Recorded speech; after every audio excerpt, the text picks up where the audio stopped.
vocês essa semana no nosso sensacional, espetacular, intergaláctico. Nossa, até engasguei agora, hein, Carlinhos, né? Para conseguir falar o intergaláctico. Pois é. Connection. Sabe o que acontece, Bruno? Você ficou tão emocionado, você ficou tão esfuziante que você se perdeu nas palavras. Sensacional. Acabei me perdendo nas palavras. Eu lembro que tinha um amigo meu que era um homem que faltava as palavras. Eu me perdi as palavras aqui. Exatamente. Estamos aqui basicamente para dizer o seguinte para vocês. Hoje nós temos um Natureza Connection todo especial. Por quê? Porque nós fizemos uma live class. Ó, chique os nomes, né, que a gente utiliza no colégio. Exato. Né, nós fizemos uma aula dialogada de um jeito muito diferente, muito bacana. E eu quero convidar todos vocês para que possam justamente assistir essa videoaula a partir de agora, comigo, com essa figura aqui, que é o Charles vulgo Carlinhos para a galera. E que também nós tivemos a presença do nosso ilustre Sócrates, o professor Douglas, certo, Carlinhos? Certo. O Douglas veio para acrescentar ao grupo. Douglas sempre somando, nunca subtraindo ou dividindo, né? Tudo bem. Douglas é aquele cara que entra junto para poder somar. Então é isso, galera. Sem mais delongas, fiquem com o programa, com a edição de hoje, Natureza Connection, Grandes Ondas, parte 1. E espero que vocês curtam demais. Valeu, Carlinhos! Falou, meu querido Brunão, esperamos vocês na nossa aula de hoje. Manda bala, assistam lá, compartilhem. É um modelo diferente, né, Bruno? Mas essa é a nossa ideia. Ô, Bruno, só avisando que a gente faz modelos diferentes para não cansar. Hoje a gente está fazendo live, a gente tem o nosso modelo convencional, a gente vai, né, vai jogando com os modelos e com os temas. É bom só lembrar. Essa é a ideia. E vamos convidando os professores, aqueles que ainda não vieram, certamente ainda vão somar forças aqui. Nós temos uma lista já de organização de temas, de coisas que nós vamos discutir, debater e fazer. A ideia é integrar todo mundo, a ideia é envolver todos os professores, seja do ensino fundamental 2, seja do ensino médio do Colégio Natureza. Mas, enfim, sem mais delongas, né, Carlinhos? Com vocês, Natureza Connection de hoje. Um grande abraço. Manda bala. Aê! Boa tarde, pessoal. Sejam todos bem-vindos. Então, a aula está sendo gravada. Depois o Bruno vai colocar no Natureza Connection para a gente continuar divulgando esses conteúdos, vocês poderem reassistir e compartilhar com as pessoas. Essa ideia, acho que quem já está no colégio há mais tempo sabe do gosto que o Brunão e eu temos por dar aulas em conjuntos. A gente desenvolveu nesse sonho de dar aula juntos, nós entendendo o Enem, a gente fazia 2 professores por turma. Tem uma aula nossa muito boa de mitologia grega também, nós já fizemos, filosofia grega que nós fizemos juntos. Então nós temos um gosto pessoal por compartilhar informação, por compartilhar espaço, por trabalhar em equipe.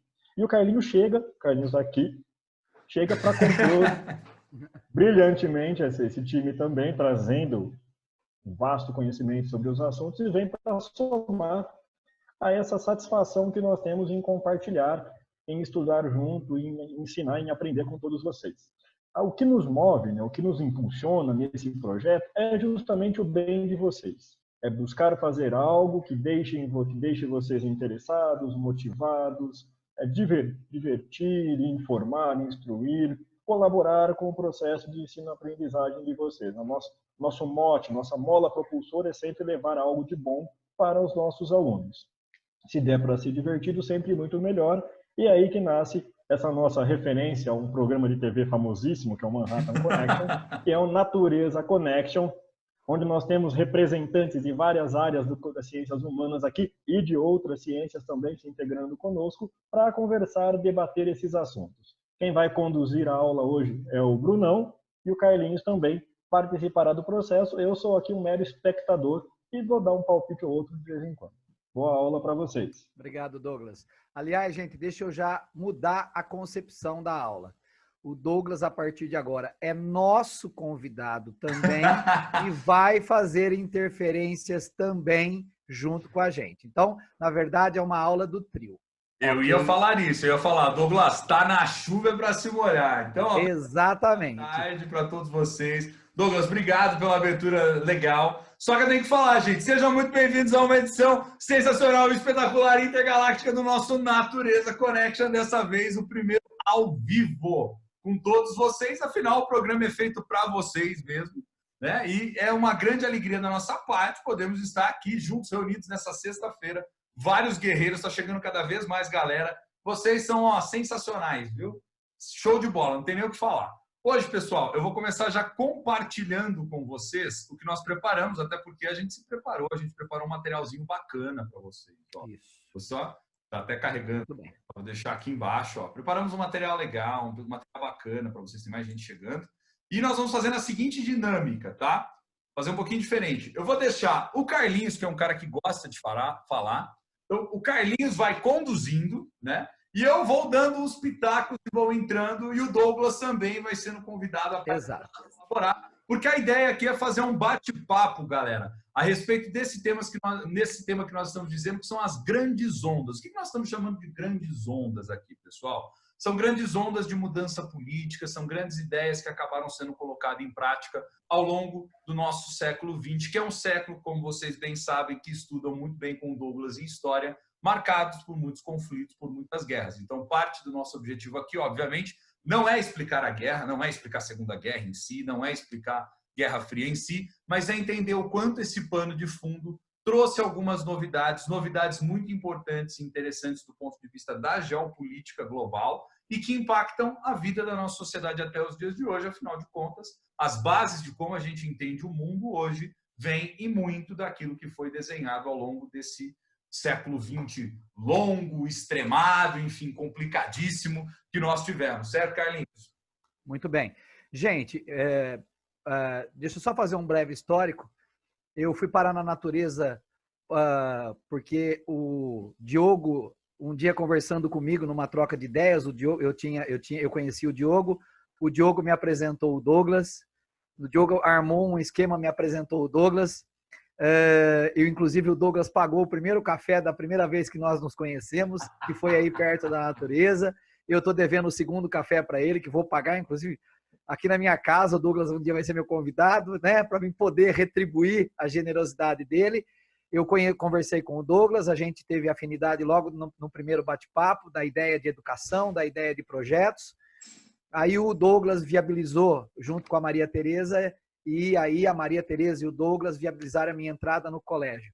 Eu queria dizer para vocês que eu fiquei muito feliz de ter entrado no Colégio Natureza. Um dia o Douglas me manda um WhatsApp, meio que, né, a gente vinha conversando, dizendo que deu certo. Eu fiquei muito feliz o dia que eu vi o WhatsApp do Douglas, eu nem acreditei. Né, eu recebi o WhatsApp dele de manhã, fiquei muito feliz. Então eu queria dizer para vocês que desde o primeiro momento que eu conheci o Douglas, e depois a Tereza, e aí vi o projeto da escola, eu fiquei muito feliz com o projeto, eu gostei muito do projeto que a escola tinha, e aí, junto no pacote, eu conheci o Brunão, a gente pegou uma amizade muito forte, ele sabe, a gente troca altas ideias, a gente criou uma amizade enorme, e aí juntou uma galera que tinha a mesma linha de pensamento, que era o Douglas, o Bruno e a Tereza, né? Pelo menos eu estou fazendo esse pequeno universo aqui que nos rodeia, que tinha a mesma ideia sobre educação, a mesma ideia sobre passar conhecimento. É um prazer para mim estar aqui, é um prazer para mim trabalhar na natureza, eu adoro os alunos da natureza, eu adoro a filosofia da escola, enfim, para mim é sensacional estar aqui, e eu estou falando isso porque eu estou falando de coração. Esse projeto aqui, que é um projeto que os meninos já tinham, na verdade eu estou entrando de afiliado, né? Eu estou entrando de agregado, fui o último a ser agregado aí, graças, né, a tudo isso que eu contei para vocês, né, esse café com o Douglas que eu estou no débito ainda. Mas aí agora a ideia é a gente fazer esse projeto crescer cada vez mais e passar esse conhecimento para vocês e fazer com que vocês tenham sucesso aí ao longo das vidas de vocês, tanto pela questão do conhecimento que vocês vão levar para suas vidas pessoais, quanto para os vestibulares, né? Eu acho que a natureza tem essa preocupação ampla aí de formar esse conhecimento. E é nesse ponto que eu quero colaborar com vocês, é nesse aspecto que eu quero trazer toda a experiência que eu tenho, são quase 30 anos de experiência em sala de aula, só no ramo da geopolítica são mais de 20 anos de experiência dando aula de geopolítica. Então eu espero que vocês se divirtam, eu espero que vocês gostem, eu espero que vocês mostrem para os pais de vocês, porque é uma aula que vale a pena ser discutida em casa, trocar ideia com a família. Eu disse desde o começo que a ideia era sentar com a família e mostrar para a família essa ideia aqui para aprimorar conhecimento. Tudo bem, gente? Vocês sentiram, então? Né, gente? Vocês sentiram que, na verdade, o Carlinhos fez o discurso que é o discurso da aposentadoria do INSS, né? Passei não sei quantos anos dando aula, fiz não sei quantos anos, não sei o quê. Brincadeiras à parte, Carlinhos, seja muito bem-vindo também. Eu e o Douglas, vocês, como ele disse no começo, já estão acostumados, né? A gente sempre faz esse esquema de dobradinha, a gente gosta desse ambiente, gosta dessa ideia. E, Carlinhos, sem mais delongas, vamos entrando no tema da nossa aula de hoje, beleza? Vamos lá. Beleza, vai. Vamos lá.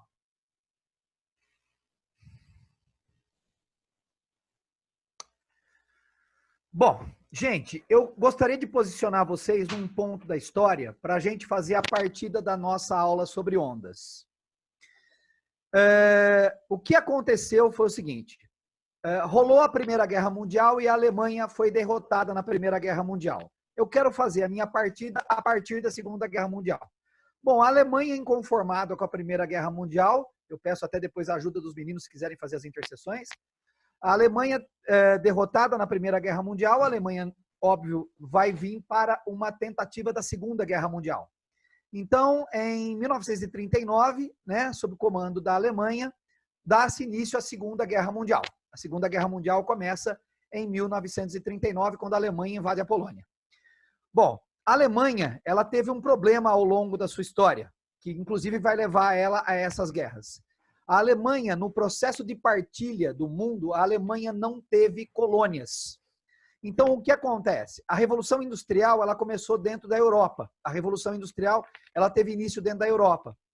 E os países que alavancaram a Revolução Industrial de dentro da Europa, eles são países pequenos e limitados do ponto de vista de recursos naturais. Então, esses países conseguiam esses recursos naturais fora da Europa, né? Se você olhar a Grã-Bretanha, o Bruno pode até, para mim, fazendo um favor, passar o cursor aí aonde está a Grã-Bretanha, o Reino Unido da Grã-Bretanha no mapa, tá?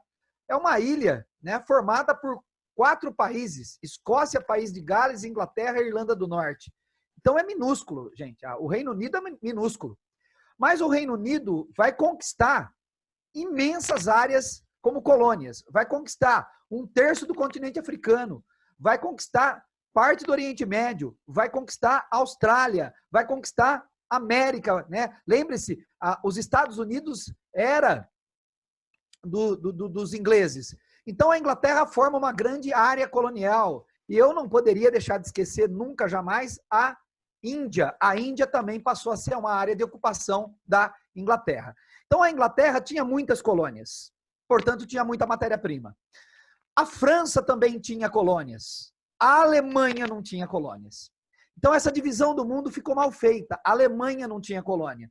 Então o que a Alemanha resolveu fazer? A Alemanha resolveu, de uma forma violenta, conquistar essas áreas. Vai à Primeira Guerra e perde. Aí a Alemanha calcula que numa Segunda Guerra iria ganhar, através agora do Hitler. Então ela volta para a Segunda Guerra. Só que na Segunda Guerra,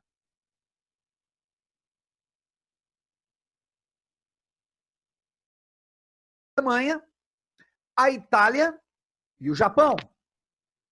Grosseiramente, eles pensaram o mundo assim, gente. Eu, Alemanha, fico com a Europa, fico com a África, sério, fico com o Oriente Médio, tá? O Japão fica com a Ásia, o Extremo Oriente, ali onde está a China, que está em amarelo aí no mapa, tá certo? Fica com a Ásia, fica com a China e ali o Sudeste Asiático. A Rússia, a gente não mexe porque virou União Soviética, e as Américas está isolada lá para os Estados Unidos. E eu divido isso com a Itália. Então está feita a divisão do mundo. A Alemanha sonhou grande. Então, em 39, o que a Alemanha faz? Em 39, a Alemanha invade a Polônia e dá início à Segunda Guerra Mundial. Só que houve duas jogadas estratégicas que foram erradas. A primeira estratégia errada, a Alemanha inventou porque é o seguinte, gente, a Alemanha precisava de petróleo. E a Alemanha tinha focado o Oriente Médio. Mas a Alemanha, gente, bateu e não entrou no Oriente Médio, cara. Não entrou. Eles não conseguiram penetrar, eles não conseguiram passar a África, essa que é a verdade. Então, a filosofia é a seguinte, eu, Alemanha, preciso de petróleo. Eu, Alemanha, não consegui esse petróleo. Aonde tem petróleo fora o Oriente Médio? Bom, Rússia. Aí a Alemanha faz uma jogada e invade a Rússia para tentar esse petróleo. Ao mesmo tempo, o Japão está lá na Ásia fazendo a guerra. O Japão é uma ilha. Então o Japão pensa o seguinte, putz, eu vou ter problema com os Estados Unidos, vou ter um certo perrengue com os Estados Unidos, porque o Japão estava descendo a sua área de conquista e ele ia chegar na Austrália. Gente, o Japão está na reta da Austrália, é só descer. Então, para não ter rolo com americanos, eu vou atacar os americanos antes. Gente, eu estou fazendo um resumão aqui para você entender o quadro. Então, o que acontece? Você tem uma guerra que começa pela Alemanha, que tinha como aliado a Itália e o Japão. A guerra começa pela Polônia. Vou acrescentar uma coisa que eu não falei no início. Quando se invade a Polônia, se choca com os interesses, no geral, da Grã-Bretanha e da França. Então, quem começa a guerra é Grã-Bretanha, França versus Itália, Japão e Alemanha.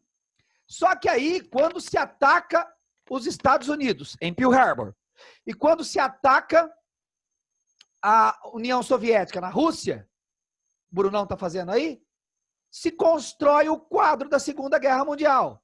É o eixo Alemanha e Itália, é um eixo, inclusive eixo, porque vocês vão perceber que realmente está numa reta, né? É o eixo, tá certo? Versus, não o Japão, né, pessoal? O Japão não está no eixo, tá? Pelo amor de Deus. Mas Estados Unidos, União Soviética, Grã-Bretanha e França. Bom, a guerra vai de 1939 até 1945, quando acontece o seguinte em 1945. Quando começou o ano de 45, as tropas da União Soviética estavam empurrando a Alemanha de volta. Hitler foi empurrado de volta para a Alemanha. Então, conforme a Rússia vai empurrando a Alemanha de volta, vocês vão perceber que todo o leste da Europa vai ser conquistado pela União Soviética, até chegar na Alemanha. Então, quem empurra a Alemanha de volta para a Alemanha é a União Soviética. E os Estados Unidos ficam fazendo um intenso combate na Ásia com o Japão.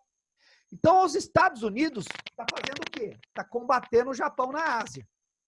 E a União Soviética está combatendo a Alemanha aqui na Europa. A França foi invadida pela Alemanha. A França fica numa posição muito ruim na guerra. Então, na verdade, quem fica segurando a Europa é a Grã-Bretanha. Quando está chegando o início de 45, esse grupo, aliados, começa a já definir que a guerra vai acabar. Quem vai ganhar a guerra? Vai ganhar a guerra, tá certo? Os aliados. Só para vocês terem uma ideia, a guerra para a Alemanha acaba em maio. Um pouquinho antes da Alemanha perder a guerra, já estavam sentando na Europa e discutindo o futuro da Europa. E a União Soviética estava demarcando suas fronteiras. Em maio acabou a guerra, maio terminou a guerra, a Alemanha foi derrotada.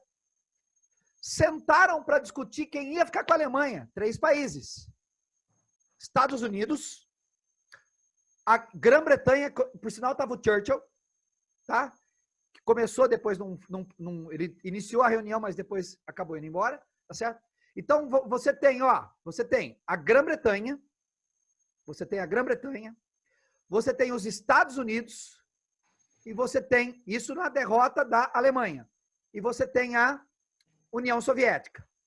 Eles sentam e falam o seguinte, bom, escuta essa, galera. Quem é que vai ficar com a Alemanha? A União Soviética ergueu a mãozinha e falou, bom, eu fico, minha tropa está aqui, a bandeira da União Soviética foi plantada no parlamento da Alemanha. Eu fico com a Alemanha. Truman, presidente dos Estados Unidos, falou, de forma alguma. A Alemanha vai ser dividida em 2 partes, 4 países. Como assim? A Alemanha vai ficar para os Estados Unidos, para a França, chamaram a França, a Alemanha vai ficar para a Grã-Bretanha e a Alemanha vai ficar para a União Soviética. Ali, porque a União Soviética falou assim, não, mas é minha. Não, não é sua. A União Soviética falou, então, mas tá ruim para vocês, hein? É meu. A União Soviética falou, eu fico com. Aí tem um fato da história, que é muito bala. Os Estados Unidos falou, não, você não vai ficar. Porque nós nós temos uma arma poderosa. E essa arma poderosa é nossa. O Truman era o presidente dos Estados Unidos. Ele tinha acabado de receber um telefonema que tinham testado no deserto de Alamogordo, nos Estados Unidos, a bomba atômica. E ela deu certo. Então o Truman vira e fala assim, queridão, eu tenho uma bomba. O Stalin responde, tô sabendo. Como assim você está sabendo? Acabaram de testar? Tô sabendo, é uma bomba atômica testada no deserto, temperatura igual a do sol, derreteu o chão do deserto. Cara, o Stalin já sabia. Aí o Stalin vira pro Truman e fala assim, ó, tô sabendo da sua arma, mas eu também tenho uma. Nossa, galera, olha que o Stalin virou pro Truman, a hora que o governo da União Soviética virou pro governo dos Estados Unidos e falou, ó, eu também tenho uma arma, o governo dos Estados Unidos falou, putz, ele sabe a minha, mas eu não sei a dele. Qual que é a sua? Stalin falou, putz, a minha? Gente, detalhe, não era para o Stalin perguntar, era só para o Stalin recuar. Stalin perguntou, não era para o Truman perguntar, era para o Truman recuar. O Truman perguntou, escuta, tá bom, você sabe a minha. Qual que é a sua? Então, o Stalin não tinha arma, ele blefou. Ele blefou. No que ele blefou, aqui danado, sapeca, né? Blefou. No que esse safado blefou, para não ficar sem resposta, ele falou, bom, minha arma são meus soldados. O Truman deu risada, falou, ó, a Alemanha está dividida em 4, mas em 2 blocos, um capitalista e outro socialista. Gente, ali começou o mal-estar da Guerra Fria. Aliás, Aliás, Oi. é interessante você falar isso, porque, na verdade, o que a gente tem ali, só para que a gente possa gerar mais interação, né, nessa exposição inicial. A partir dali, a gente começa, na verdade, a desenhar um novo mundo, né? Porque a gente começa a gente termina, em alguma medida, os conflitos que se encerraram na Segunda Guerra Mundial e que vinham desde o final do século XIX, por conta justamente da disputa imperialista, né, dos antigos impérios, das antigas potências que a gente tinha ali na Europa, e a gente começa um novo mundo, que vai ser um mundo justamente dividido dentro de uma lógica bipolar.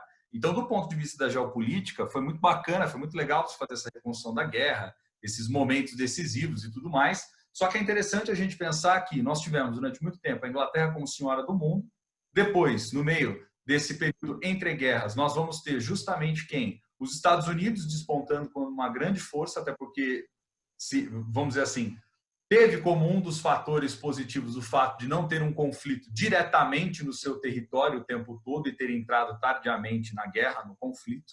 E quando você tem essa situação que a Alemanha já está mais derrotada, né, ou seja, já está nas vésperas da iminência de terminar, devido à força do Exército Vermelho por um lado, devido à organização e tecnologia, né, dos aliados do outro, a partir dali a gente começa a desenhar uma nova era. Essa que é a grande verdade. Né? Então, quando a Segunda Guerra termina e começa justamente esse outro período subsequente, que a gente conhece por Guerra Fria, é o momento em que justamente nós estamos abrindo ao mundo uma lógica bipolar. Lógica bipolar essa que vai ser muito expressa na divisão do muro de Berlim na Alemanha, como você bem colocou, das zonas de influência diferentes que nós vamos ter ali na Alemanha. E, aliás, lógica esta global que só vai se encerrar com a própria queda do muro de Berlim em 89. Certo, Douglas? Algum comentário a mais? Tá bloqueado seu microfone. Você tem que liberar seu microfone. Tá bloqueado.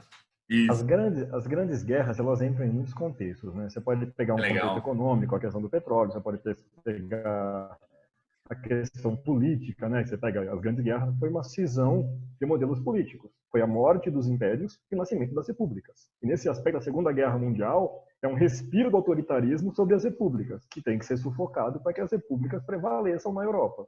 Exato. Então, politicamente, a gente está se desenhando esse cenário. Só que a União Soviética, sobrevivendo a isso, ela se coloca como uma alternativa a esse modelo liberal que estava se estabelecendo. E o mundo vai se desenhar em... Não, pode completar, perdão. O mundo vai se desenhar em cima dessas alternativas. Você é isto ou aquilo, ou você adere a esse pacote, ou você adere ao outro pacote. E a África, que a gente não pode esquecer de pontuar, a África, que é um continente gigantesco, junto com a Índia, vai cismar em 1950 e falar, não, eu não pertenço nem a um nem ao outro. Nós somos independentes, nós somos isentos. Então aí eles vão se colocar como o terceiro mundo. O primeiro mundo capitalista, o segundo mundo socialista, e o terceiro mundo esses países subdesenvolvidos, em desenvolvimento e emergentes. Só vou colocar uma curiosidade aqui. O Brasil pega carona nessa questão da Conferência de Bandung, porque nessa época dos anos 50 e pouquinho, nosso presidente, o Jânio Quadros, recebe no Brasil Che Guevara e dá a ele a Ordem do Cruzeiro do Sul, como herói de guerra na luta contra os Estados Unidos. Isso foi um movimento para isentar-se desse bloco. Não, nós também somos isentos. Ele manda o vice negociar com a China, ele vota contra os americanos na OEA, e ele vai tentando assumir esse papel de líder da América do Sul. Então esse desenho político ele vai ficando. E essas ondas de movimento vão se estabelecendo, que é o tema da hora, essas grandes ondas de movimento. Você tem uma onda econômica muito forte que se mantém, essa questão de como você produz o que é essencial e como o que é essencial circula entre as pessoas. Tem uma onda política, né? Que é essa questão da república se fortalecendo, esse modelo republicano ganhando força. E tem uma onda social, que são as liberdades individuais que vão ganhando espaço aí. E você tem essa questão da guerra em si, né? Esse conflito que o Carlinhos estava narrando aí, esse atrito beligerante ali entre as potências, disputando a hegemonia do controle mundial. E aí, como você colocou, a gente desenha esse novo mundo e a gente vai voltar para aquela discussão lá do 9º ano, que o pessoal vai lembrar, do mundo unipolar ou do mundo multipolar. Exato. O que a gente está criando? Qual que é a onda que a gente está surfando agora?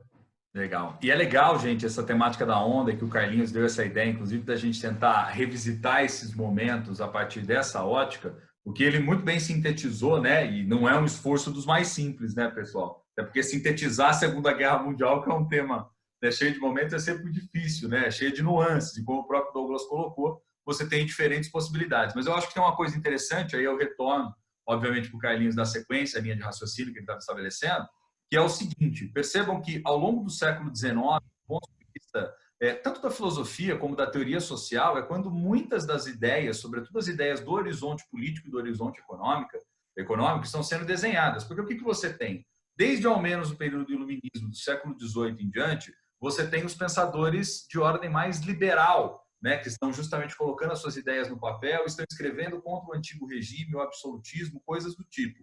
Vamos lembrar que na Primeira Guerra Mundial nós ainda tínhamos grandes impérios. Na Segunda Guerra Mundial nós já temos países que têm um outro tipo de organização, já foram dissolvidos grandes impérios, nós temos novas nações, novos nacionalismos que estão em jogo também. Mas é interessante nós notarmos, portanto, e eu vou ser rápido nisso, que no século XVIII em diante nós tivemos basicamente o liberalismo como força ideológica, inclusive, que levou adiante a burguesia para poder estabelecer a sua hegemonia a nível comercial interplanetário, essa que é a grande realidade, né? E nós vamos ter a crítica mais forte em relação a ele do ponto de vista das ideias que foram sendo desenvolvidas, né, da tradição mais socialista, vamos dizer assim, que vinha também gestando-se desde o início do iluminismo, mas que encontrou a sua expressão teórica, encontrou o seu horizonte do ponto de vista do pensamento melhor acabado justamente em março do século XIX. E aí, olha só que interessante, o século XX, ele é um século que, por diversos aspectos, ele pode ser olhado sob diversos ângulos como muito interessante, porque ele é o momento da experimentação. É quando várias dessas ideias, elas saem do plano justamente das ideias e elas são colocadas em prática. Seja no caso, por exemplo, pela força aí dos aliados que venceram na Segunda Guerra, que vão levar adiante, muito diferente do que a Inglaterra havia feito anteriormente, não só e exclusivamente a dimensão comercial, mas as suas instituições, os seus valores, a sua visão de vida e, sobretudo, uma defesa daquilo que eles entendiam que eram as instituições da democracia liberal clássica, que eles haviam adaptado nos Estados Unidos ao seu modo de existir. E, do outro ponto, né, desde 1917, você tem justamente a Rússia colocando em marcha um outro processo, que era de organização de uma sociedade baseada não só em princípios, né, socialistas, vamos dizer assim, mas com princípios que eram completamente contrários à ideia do que também estava no horizonte econômico, como a questão do livre mercado, como a posse privada da propriedade, por isso que você tinha ali uma lógica de coletivização da propriedade, de coletivização da produção. Então perceba que essa tensão entre os dois mundos, entre Estados Unidos e União Soviética, para muito além do conflito que começou ali, para poder retomar o que o Carlinhos estava falando, quando termina a Segunda Guerra e, portanto, é estabelecido, né, depois ali mais adiante, sobretudo o Muro de Berlim, dividindo, né, essas superpotências econômicas e políticas da época, a gente passa a ter, inclusive, toda uma esfera de como viver a vida, de como as coisas vão se dar, e aí a gente tem justamente uma primeira onda, né, Carlinhos? Exato. Aí o que acontece? Na sequência, a Alemanha perde a guerra, é dividida entre os 4 vencedores. Na sequência, no mês de agosto, os Estados Unidos ganham a guerra do Japão, e ali está demarcada uma nova fase, que é a ordem da Guerra Fria. Agora, dentro dessa ordem da Guerra Fria, dentro dessa ordem que a gente está chamando de ordem da Guerra Fria, né? Nós estamos vivendo aí, então, agora, esse período chamado ordem da Guerra Fria, nós estamos vendo o mundo agora bipolarizado. E o mundo prestes a entrar numa terceira guerra. Porque como aquela coisa da Alemanha ficou mal esclarecida, e agora nós temos 2 blocos econômicos do mundo, né? De um lado a União Soviética, do outro lado os Estados Unidos, agora nós estamos caminhando para a terceira guerra mundial. Só que agora nós temos um arsenal nuclear gigantesco, que vem das bombas de Hiroshima e Nagasaki. Ali deu-se o pontapé e a coisa foi muito além. Então agora a humanidade está diante de uma nova situação. Se acontecer a terceira guerra mundial, a terceira guerra mundial vai ser provocada por ou Estados Unidos ou União Soviética, e essa terceira guerra mundial vai destruir o planeta Terra. Aliás, com muita bomba, né, Bruno? Quem brinca, com muita bomba. Aliás, o Douglas é um cara que entende bastante dessa coisa da bomba, né, Douglas? Conta aí um pouquinho do que foi esse impacto bombas, né, das bombas de Hiroshima e Nagasaki de maneira geral, do ponto de vista, inclusive, do medo, né, do que aquilo poderia representar em nível de humanidade nesse momento. Só vamos explicar certinho, você gosta de entender de bombas, porque nesse contexto que a gente vive hoje, eu não quero ser preso. Eu fiz para brincar, Douglas, eu fiz para descontrair. Aí eu assim, eu entendo das bombas antigas, hoje em dia não. Isso, é isso que eu quis dizer, pessoal, é isso que eu quis dizer. Há alguns anos, há uns 10 anos, teve uma discussão entre as principais potências mundiais, e eles debatiam se manteriam um arsenal suficiente para explodir a Terra 11 vezes, ou se reduziriam esse arsenal para um poder de destruição de 9 vezes a Terra. Nossa. Então, o volume de arma que se produziu nesse aspecto, ele é assustador, ele é gigantesco. Existem países com condições de pôr fim a toda a vida na Terra. E são países que começam a se colocar. Essa paz que se estabelece, você pega a Guerra Fria, o Carlinhos bem pontuou. Por que não aconteceu a Terceira Guerra Mundial? Por um fato muito simples. Não tinha uma fronteira entre União Soviética e Estados Unidos.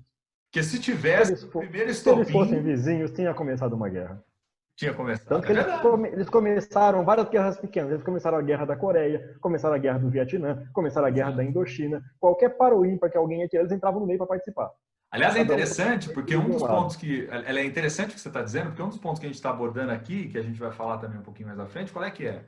É justamente isso. Essas nações, elas não entraram em conflito direto, mas é bacana a gente conseguir compreender, né, que elas, indiretamente, diretamente, em alguns casos, influenciaram, sobretudo na periferia, vamos colocar assim, do sistema econômico, do sistema produtivo global à época, esses conflitos de maneira mais direta, né? Onde se teve uma dose altíssima de conflitos, de mortes, enfim, por aí vai, certo, Carlinhos? Muito bem. O que vai acontecer vai ser o seguinte: o mundo, durante a Guerra Fria, está na iminência de uma terceira guerra mundial, e essa terceira guerra mundial pode ser provocada ou pelos Estados Unidos ou pela União Soviética. E aí eu quero pensar com vocês agora como que está o mundo nessa situação. O mundo vai estar assim, ó. A destruição da Terra, o fim do ser humano, a partir de agora, não vai ser mais produzido por uma catástrofe natural, um terremoto ou um furacão. Também não vai ser produzido por um castigo divino. Vai ser produzido pelo próprio homem. Isso começou a gerar uma certa angústia nas pessoas.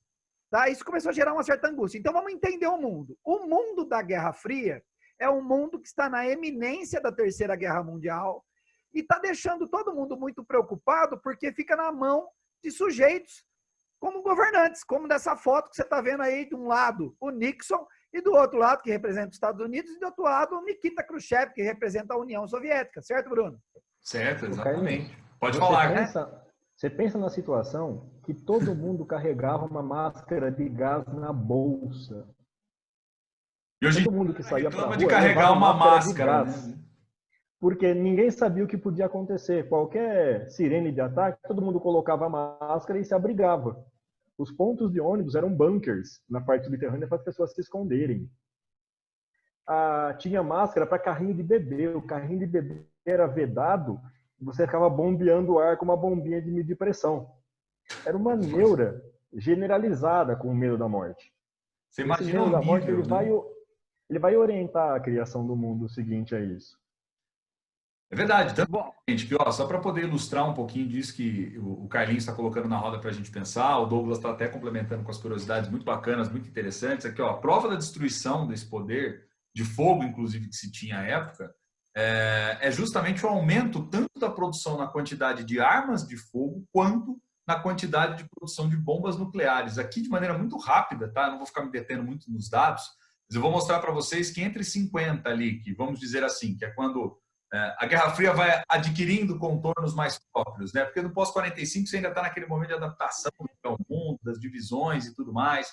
Tem ainda a presença da ONU, que havia sido recém-criada, para tentar estabelecer uma paz mundial, mas embora isso sempre seja alvo de controvérsias até os dias de hoje, né? Porque vamos imaginar que a própria ONU nasce nos Estados Unidos, com sede nos Estados Unidos, enfim, né? O que já indica também um certo lado, vamos dizer assim, em alguma medida, né, sobre os posicionamentos. Mas olha só que interessante, aqui nós estamos falando da quantidade de ogivas nucleares que vão sendo criadas e, sobretudo, do que vai dando a tônica da guerra, né, ou seja, dessa disputa armamentista que nós vamos assistir ao longo de todo o período da Guerra Fria. Né? Eu até coloquei uma informação mais atual aqui, para vocês verem. Até hoje, Estados Unidos e Rússia lideram ainda a fabricação de armas no mundo.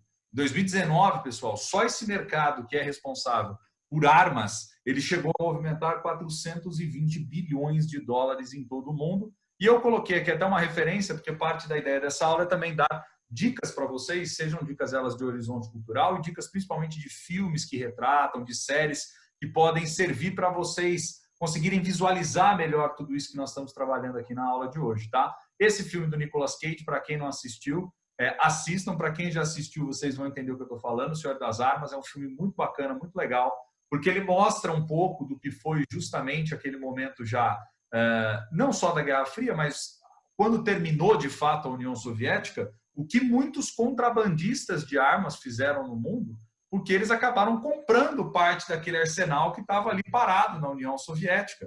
É mais ou menos por aí, Carlinhos, Douglas, não é? Que exato. grande quantidade de armas que foi produzida. E a fragmentação da União Soviética, né, deixou uns paizinhos de nada com arsenal nuclear. Exato. É interessante o filme que ele vai na Albânia, por exemplo, né? Ele vai mostrando o tamanho da dimensão da Albânia, do arsenal que se tinha. Eles têm arsenal nuclear, eles não têm verba para manter aquilo. Então, são coisas de museu que estão lá com radioativo até hoje. Já imagina loucura? Esse filme é um filme baseado em fatos reais. Os nomes foram modificados. Foi o único filme que o Nicolas Cage fez na vida dele que prestou. Essa história de bruxinha e fantasminha, coisas estúpidas. Mas esse filme é um filme muito bom dele, tá certo? Volto a insistir, é o único filme que eu acho que o Nicolas Cage fez que prestou, tá certo? Nesse filme, ele vai contar a história de como ele se especializa em vender arma pelo mundo e o quanto ele se especializa.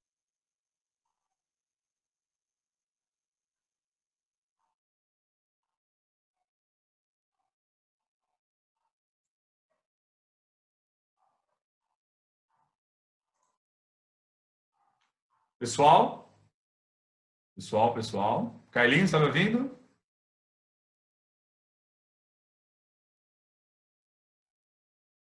Carlinhos?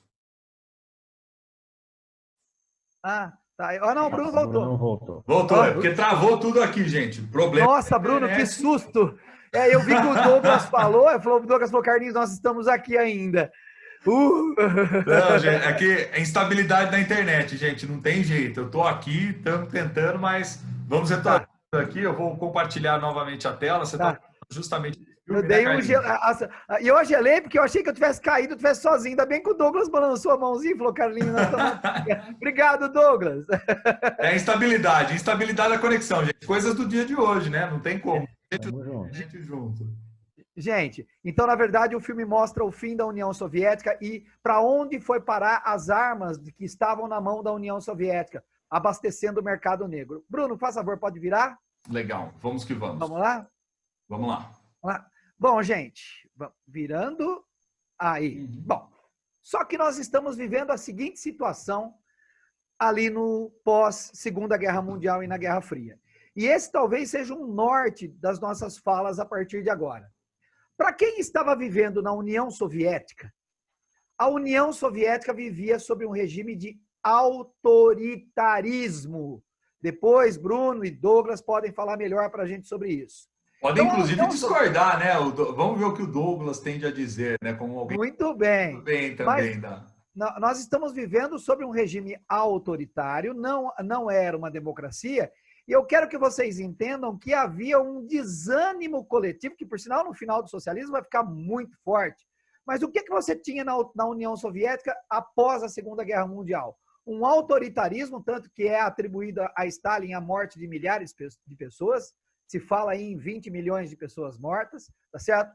Você não tinha liberdade de expressão, você não tinha liberdade de culto religioso, a censura ali naquele grupo de países era uma censura brutal, e ali você suprimia as chamadas liberdades individuais em nome do coletivo. Então vamos tentar entender uma coisa. A União Soviética tinha lá uma falta de perspectiva e uma desmotivação geral. Douglas, você quer falar alguma coisa? Na verdade, né, quando Stalin assume o poder, ele rompe com o projeto de Lenin, que era bem diferente disso. O que acontecia na União Soviética era, inclusive, eles tinham lá eleições. O presidente, o diretor do Partido Comunista, quem conduziria o país. Então, o diretor do Partido Comunista Soviético conduziria a União Soviética. O que difere um pouco desse aspecto aí é quem assume a responsabilidade de produzir, se é o Estado ou se é a própria população, se é o capital privado. Quando o Estado assume a responsabilidade de produzir, as pessoas devem ter consciência e comprometimento com o Estado em si. É muito fácil a gente aproximar as ideias de Stalin das ideias do próprio Mussolini. Eles caminham muito perto. Tudo pelo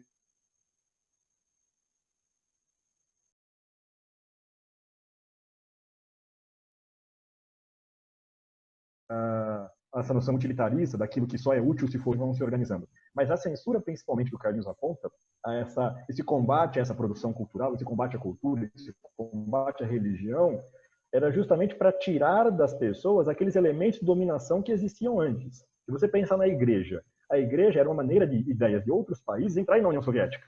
A igreja católica, apostólica romana, levaria ideias da Europa para dentro da União Soviética e seria um centro de resistência ao sistema político.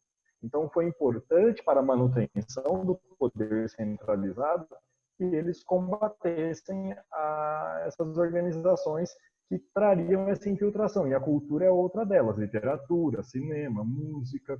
Aliás, a União Soviética assumiu a função de produzir tudo que seria culturalmente conduzido pelo ser. Aliás, é interessante isso que você diz, Douglas. É muito bacana. Por causa do seguinte, tem uma autora russa chamada Svitlana Alexievich, e ela foi... Sim, eu tenho lido bastante ela. Ela é muito legal, e ela ganhou, só para que os nossos queridos alunos possam saber, ela ganhou o Prêmio Nobel de Literatura em 2015, porque ela está fazendo... Qual o trabalho que ela fez? Ela foi ouvir parte das gerações das mulheres que haviam vivido e que haviam dedicado parte substancial das suas vidas, tanto ao Partido Comunista na União Soviética, né, ou seja, as gerações mais antigas, assim como as gerações mais novas dessas mulheres também, né, para justamente tentar notar as diferenças. E o que você colocou é interessante, porque isso aparece o tempo todo no livro, né? Eles dizem que, por exemplo, depois de muito tempo, esse regime coletivista para alguns não fazia muito sentido, sobretudo os da nova geração, que já estavam muito mais alinhados ao que seria o novo mundo pós-70, 80, ali, uma nova lógica de consumo, né, de querer se integrar e etc. né? Em oposição justamente àquelas figuras, aquelas pessoas que deram praticamente a sua vida para todo o partido, para todo o funcionamento daquela maquinaria do Estado, né, que nós tínhamos ali na União Soviética à época. Enfim, mas é interessante notar esse ponto que o Carlinhos colocou, que assim como na União Soviética, como na Alemanha, como na Itália, o que nós temos nesse momento são diferentes autoritarismos, né? Sejam de orientações políticas, vamos dizer assim, para simplificar, mais à direita ou mais à esquerda, o que nós temos aí é esse momento de extremismo, certo, Carlinhos?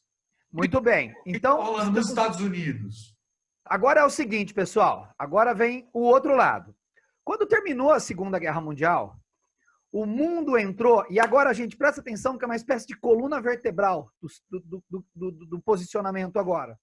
Quando terminou a Segunda Guerra Mundial, o lado capitalista, que nós te falamos o lado socialista, então vamos combinar, olhando por essa ótica, viver no lado socialista era chato. Estava chato, porque era autoritário. Mas e o lado capitalista? Bom, o lado capitalista, ele estava vivendo o chamado American Way of Life. Era o estilo de vida norte-americano, né? E esse estilo de vida norte-americano, ele cobrava das pessoas um comportamento exemplar. Deixa eu ir um pouco mais a fundo. Quando acabou a Segunda Guerra Mundial, o mundo entrou numa onda bem conservadora. Gente, não é nenhuma crítica ao conservadorismo. Eu, Carlinhos, não estou fazendo uma crítica ao conservadorismo. Eu só estou dizendo que naquele momento o mundo entrou numa fase conservadora. E essa fase conservadora, tá? Entenda, é apenas uma análise do momento, ela cobrava das pessoas um comportamento exemplar diante da família, diante da pátria e diante do trabalho. Então, você era exigido em todas as esferas da sua vida. Você era cobrado em todas as esferas da sua vida. A pressão sobre você era muito grande. Essa pressão era tão grande, né? Tá aí uma indicação de um filme, Um Dia de Fúria, que chega uma hora, né? Eu não vou dar spoiler, não vou contar, mas chega uma hora que o sujeito, o cidadão lá, que está tendo uma vida difícil, ele surta. Ele simplesmente, num dia de calor, com uma série de problemas na cabeça, ele surta, né? Não sei se já passaram por uma situação dessa. É tanta coisa acontecendo ao mesmo tempo que o sujeito surtou. Então, do lado, o Bruno tá aí. O Douglas fez assim, ó, não, também não exagera. É o seguinte, Douglas é um homem centrado. Então, o seu surto é controlado. Então, por isso que nós estamos vendo o Douglas com essa reação. Então, na verdade, gente, a competição ficou muito acirrada dentro do capitalismo, tá certo? Por quê? Porque, afinal de contas, você tinha a questão da meritocracia, tá certo? A questão do consumo, a questão da posse. Então, exigia das pessoas uma coisa muito difícil. Você pode falar um pouquinho mais sobre isso, Bruno? Posso sim. Aliás, era interessante a gente notar, Carlinhos, que dentro disso que você está falando do estilo de vida americano, esse American Way of Life, né, que você está citando aí, eu inclusive coloquei uma referência aqui, ó, que está aqui embaixo, que vai estar no outro slide, vai ter até uma imagem bacana, que é de uma série de TV do Netflix, para quem às vezes tem aí, já assistiu, já viu, que é a série Mad Men. Né? Essa série é interessante, Carlinhos, porque ilustra muito do que era esse espírito da época aí a partir dos anos, vamos colocar assim, dos anos 60 em diante, que vai ser mais nítido esse estilo de vida americano, que passava não só por uma lógica cada vez mais forte do consumo, né, mas também por essa lógica de significado social, vamos dizer assim, a partir das posses que você tem. O que eu coloquei? Você citou o filme, né, que é muito bacana, né, ali do Michael Douglas, e eu estou citando a série por quê? Porque a série ela revela, por exemplo, muito do que mudou na atmosfera da sociedade norte-americana nesse momento, que foi justamente essa emergência do consumismo e, sobretudo, o desenvolvimento até mesmo da nova propaganda, de algumas das grandes agências de publicidade. Por quê? Uma das sacadas que o capitalismo teve, principalmente no pós-Segunda Guerra, vamos dizer assim, é que você precisaria fazer com que as pessoas consumissem, você precisaria continuar aquela mobilização. E a guerra em si tinha trazido todas as atenções para essa parte da economia da guerra, e no pós-Segunda Guerra a gente sabe que nós vamos ter o quê? A reconstrução da Europa por um lado, mas por outro lado os Estados Unidos, as suas marcas, as suas empresas ganhando cada vez mais uma dimensão global. Então o que acaba acontecendo? A série ilustra, por exemplo, o dia a dia de uma agência de publicidade, que é a Stanley Cooper, né? Onde a personagem principal aqui, no caso, que é essa figura aqui, o Donald Draper, ele mostra justamente essa ideia do publicitário e o que era o estilo de vida da época. Ou seja, ele era casado com uma mulher, né? Ali, eles até colocam justamente como, vamos dizer assim, que seria o modelo padrão, vamos dizer assim, da sociedade americana. Então, era um homem bem-sucedido que corria atrás do dinheiro cada vez mais, que consumia os novos produtos que estavam chegando, como a geladeira, os eletrodomésticos, enfim, a mulher dentro de casa que conduzia ali a sua vida e ostentava tudo aquilo do ponto de vista social. Ou seja, esse American Way of Life, esse estilo de vida americano, estava justamente alicerçado nesses princípios, na ideia de que você tem um modelo de família, você tem que ser um cara patriótico ao mesmo tempo, mas você tem que ter esse modelo de família onde a sua mulher está em casa, cozinha, cuida das crianças, e você sai justamente nas ruas, né? Você cada vez mais tenta ganhar a vida, você tenta fazer dinheiro. E esse universo das agências de publicidade é muito interessante, porque é a partir daí, inclusive, que algumas marcas vão se tornando marcas gigantescas, muito em virtude dessa função que foi atribuída à publicidade e da modificação que a própria publicidade trouxe para a sociedade da época. Douglas? Só quero fazer um apontamento da série, só dessa foto mesmo, que é a total ausência de negros. Exato. A gente Bem compra um colocado, estilo de vida Douglas. Muito americano, bem colocado. e dentro desse estilo de vida americano está implícito ser branco. Exato. Aí, ó, já é até o tema do próximo, que eu já elenquei aqui, ó. De maneira muito... Exatamente. Só observando isso mesmo com o pessoal aí. Bom, ô Douglas, então eu vou pegar um gancho na fala do Douglas, né? Sim. O Bruno jogou pro Douglas e volta para mim, tá certo? Acho que vocês estão entendendo o nosso dinamismo, né, queridos alunos? Vocês estão vendo aí a interação do trio Calafrio? Trio Calafrio. Então é o seguinte, né? Gente, é assim, ó, vê se vocês conseguem entender. Esse estilo de vida que está rolando ali depois da Segunda Guerra Mundial, ele está gerando também, e a foto vai mostrar isso aí, uma série de situações complexas. Vamos a essas situações complexas. Primeiro, um individualismo extremamente exacerbado, que vença o melhor, né? Que os meninos comentaram aí sobre isso. Segundo, que as desigualdades sociais, elas vão incomodar, porque quem não fosse um vitorioso, quem não tivesse uma família dessa, seria um perdedor. Então, seria um perdedor. Então, olha só, e se eu não conseguir esse trabalho? E se eu não conseguir esse casamento? E se eu não conseguir ter filhos? Eu era um perdedor. Então, o individualismo era exacerbado, as desigualdades sociais incomodavam muito, tá? Além do que você tinha uma segregação racial. Lembre-se, negros e brancos tinham os mesmos direitos nos Estados Unidos, só que separados. A imagem, ela é espetacular. Negro e branco tinham o mesmo direito, separado.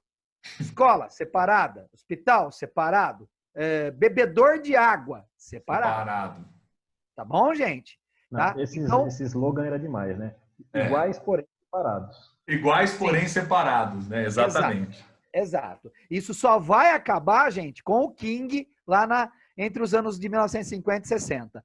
Então, olha só. Pediu ele chegou, Carlinhos. Pois é. Volta só um pouquinho lá, só para mim fazer um comentário para as meninas. Só um pouquinho, volta um pouquinho lá atrás. Voltando. Tá gente, ó, e vamos entender uma coisa. Havia uma segregação sexual, porque a mulher era delegada a fada do lar, a piloto de fogão.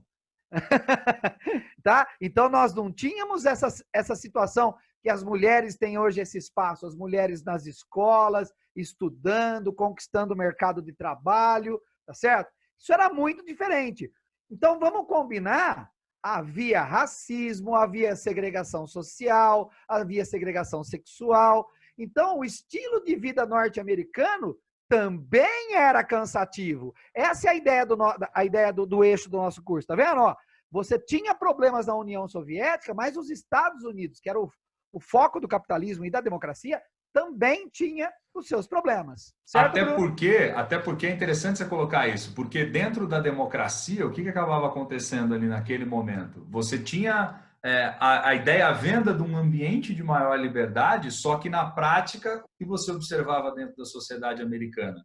né? Que você tinha desigualdades sociais profundas e elas se exacerbavam justamente na dimensão, como você colocou, racial, sexual, além, obviamente, da social. E é na década de 60, né, Carlinhos, que vão começar as transformações ali nessa sociedade, porque aí talvez seja justamente, pessoal, que a gente quer sinalizar aqui para vocês, o grande ponto positivo, talvez, da democracia comparado aos outros regimes políticos, porque ao mesmo tempo que você tinha problemas, você também tinha possibilidades de contestação, que é o que justamente vai gerar algumas das grandes transformações na história nossa moderna, mais recente, né?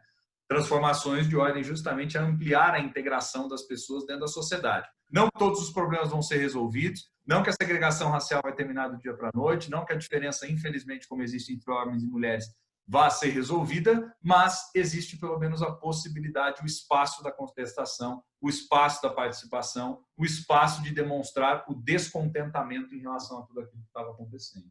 Perfeito. Você quer fazer algum comentário, Douglas, dessa fase? Não, pode seguir para a gente adiantar que nós temos mais 10 minutinhos só. Vai lá. Tá bom. Então eu queria fazer um comentário. Nós vamos ter, a partir dessa fase, uma contestação por parte das mulheres. As mulheres vão ter uma integração maior, até porque você vai ter aí a entrada, por exemplo, dos métodos anticoncepcionais, que vão dar às mulheres a possibilidade de ter um controle familiar mais significativo. E aí, meninas, eu acho que vale a pena a gente citar, tá certo? Essa situação, tá certo? Bom, esse é Luiz Miramontes, o sujeito, tá certo? Que vai produzir a pílula anticoncepcional. Ela foi produzida nos anos 50, gente, mas ela vai ser vendida a partir dos anos de 1960. Então, isso vai trazer um impacto, uma mudança na vida das mulheres, e aí as mulheres vão poder, com o controle familiar, serem mais donas da sua vida, terem mais autonomia, e o Bruno está mostrando aí os gráficos da taxa de fertilidade, gente, a partir de então o que vai acontecer. Ô Bruno, vou jogar a bola para você. Quando nós estávamos ali, antes da pílula anticoncepcional, nós tínhamos uma explosão demográfica. E depois da pílula, nós temos um controle. Concorda comigo? Então, sim, as mulheres passam a comandar a sua vida. Você quer falar um pouco mais sobre isso? Sim, é bacana aqui, Carlinhos, que você pontuou, porque justamente a gente vai ter algumas mudanças de hábitos no que diz respeito a esse comportamento da mulher dentro da sociedade, principalmente por um ponto que nós assinalamos aqui para trabalhar, que é a ida da mulher cada vez mais ao mercado de trabalho e, portanto, a sua gradativa saída desse espaço da casa, desse espaço do lar com o passar dos anos. Tanto é que o gráfico que eu trouxe aqui são informações sobre a taxa de fertilidade no mundo como um todo, pegando principalmente por décadas. Então, aqui é os anos 50, depois 60, 70, 80, 90, enfim, até os dias de hoje. Perceba que lugares como, por exemplo, o mundo, de maneira geral, que está sinalizado pelo gráfico pela linha azul, mostrava uma média na casa dos 5 filhos, quando nós estamos falando ali, nos anos 60. E agora nós estamos na casa aqui próximo dos 2. É óbvio que existem diferenças entre continentes, existem diferenças entre os países, mas olha que interessante, a própria América do Norte, que nós estamos colocando, que lá nos anos 50 estava com essa média na casa das 4, agora está abaixo dos 2, se a gente pega aqui, né? Se a gente parar para observar. Então, o que acaba acontecendo? Cada vez mais a mulher ela vai mudando também o seu padrão do que diz respeito à quantidade de filhos que tem, a lógica que ela vai conduzir a sua vida, porque ela vai se tornando muito mais autônoma do que ela efetivamente era. Então, não é à toa que é um momento ali, principalmente de conquistas de direitos, enfim. Não é o nosso objetivo aqui aprofundar, nem entrar nesse debate a respeito dos ganhos do movimento feminista, não se trata necessariamente disso, mas é importante sinalizar que isso vai trazer mudanças muito importantes e muito interessantes e vai gerar um impacto efetivo no que diz respeito à própria sociedade, que é cada vez mais a diminuição na quantidade de filhos. Gente, eu só quero completar o que o Bruno está dizendo, que é o seguinte, essa situação que a mulher pode adquirir um medicamento e esse medicamento pode trazer a essa mulher a possibilidade do controle familiar, já que a gravidez, né, a gestação está na mão da mulher, tá? Isso dá uma grande autonomia para a mulher. Isso só é a primeira vez na história da nossa espécie que isso acontece. Nós já tínhamos conseguido diminuir a mortalidade, mas não tínhamos conseguido controlar a natalidade. Então, a partir de agora, a gente consegue controlar a natalidade. Gente, vamos só lembrar uma coisa, isso é dentro de um regime pegando a fala do professor Bruno, isso é dentro de um regime democrático do sistema capitalista. Certo, Carlinhos, Bruno? muito bem, muito bem. E antes da gente avançar, porque a minha ideia ainda era que a gente conseguisse avançar no dia de hoje, batendo um papo, continuar falando, sobretudo entrando na guerra do Vietnã, para a gente poder demonstrar o que é justamente essa vida dentro de um regime democrático, como você está dizendo, dentro dessa onda, que é uma onda conservadora do ponto de vista dos costumes, vamos pensar assim. Mas é uma onda que vai ser progressista do ponto de vista da mobilização da sociedade, da conscientização em relação aos problemas que aquela sociedade está enfrentando na época, e isso se expressa, sobretudo, em um dos conflitos que a gente já havia citado no começo que havia acontecido, na periferia da geopolítica global, que o Douglas falou, citou dos conflitos lá no começo, falou, teve a Guerra das Coreias, teve a Guerra do Vietnã. Talvez a Guerra do Vietnã seja muito expressiva do ponto de vista do que vai ser o surgimento também, a partir desse momento, de uma espécie, vamos dizer assim, pessoal, de quarto poder, que vai ser justamente qual, Carlinhos e Douglas? A mídia, né? Então, quer dizer, nesse momento, você vai ter uma pressão, uma entrada muito forte da mídia na contestação aos governos, na mídia no papel de mobilização e de crítica. Eu até acho que seria legal se a gente conseguisse entrar, mas acredito que em virtude do tempo, né, Douglas, Carlinhos, seria bacana a gente deixar essa bola para que a gente pudesse, num próximo encontro, numa próxima aula, poder aprofundar esses aspectos. O que vocês acham? Vamos deixar para ser nos próximos capítulos, né? Vamos deixar a cena dos próximos capítulos. Deixar aquele gostinho de quero mais. Sim. Então, gente, eu só quero levantar a bola dizendo o seguinte. Os Estados Unidos vai invadir um país do Sudeste Asiático chamado Vietnã. E a diferença é que a mídia vai fazer a cobertura dessa guerra e vai mostrar todas as atrocidades e barbaridades dessa guerra. Então, a nossa próxima aula, que a gente espera que vocês estejam com a gente, vai ser contar o que foi a Guerra do Vietnã. Carlos, o nosso querido Bruno e o nosso querido Douglas, o trio Calafrio, fazendo com vocês essa aula aí, tá certo? Dessas ondas que o mundo está passando. Mas é interessante, percebam, e essa é a ideia, viu, gente? A gente está revisitando alguns temas, a gente está revisitando alguns períodos sob outros olhares, tá? Sob outros olhares, tentando entender as mudanças do ponto de vista político, do ponto de vista econômico, da mobilização que isso gerou e de como, cada vez mais, essa geopolítica global vai sendo redesenhada, inclusive a partir do que vai ocorrendo internamente dentro desses países. Porque os Estados Unidos vai sair muito diferente ao final da Guerra Fria do que era às vésperas, obviamente, da Segunda Guerra Mundial, assim como a União Soviética vai sair não só muito diferente, como vai acabar ruindo nos anos 80 e não sobrevivendo ao que a gente mais para frente vai ver que vai ser um retorno mais forte de uma nova onda pós-80, que é uma onda não mais conservadora, né? É uma nova onda muito mais no horizonte econômico, que vai recuperar elementos do liberalismo político e do liberalismo econômico de maneira mais forte, com Margaret Thatcher na Inglaterra e Ronald Reagan nos Estados Unidos. É por aí, galera? É por aí, Carlinhos, Douglas? Muito bem, perfeito. E com isso, eu, Carlinhos, vou me despedindo. Eu espero que vocês tenham gostado. A ideia é mostrar essas ondas, aprofundar um pouco essas histórias, para que vocês tenham gostado. Então, eu, Carlinhos, vou me despedindo. Passo a bola para Douglas. Gente, sempre divertido estar aqui com o pessoal, falando sobre um assunto que nos é muito interessante. E a gente volta numa outra sexta para continuar esse assunto. E vocês podem mandar perguntas para a gente, mandar sugestão de tema, que a gente está aqui à disposição. É isso, Bruno? É isso. Essa é a ideia e tudo mais. Se alguém também agora quiser, de maneira muito rápida, pontuar, colocar alguma questão, colocar alguma dúvida, também, né, pode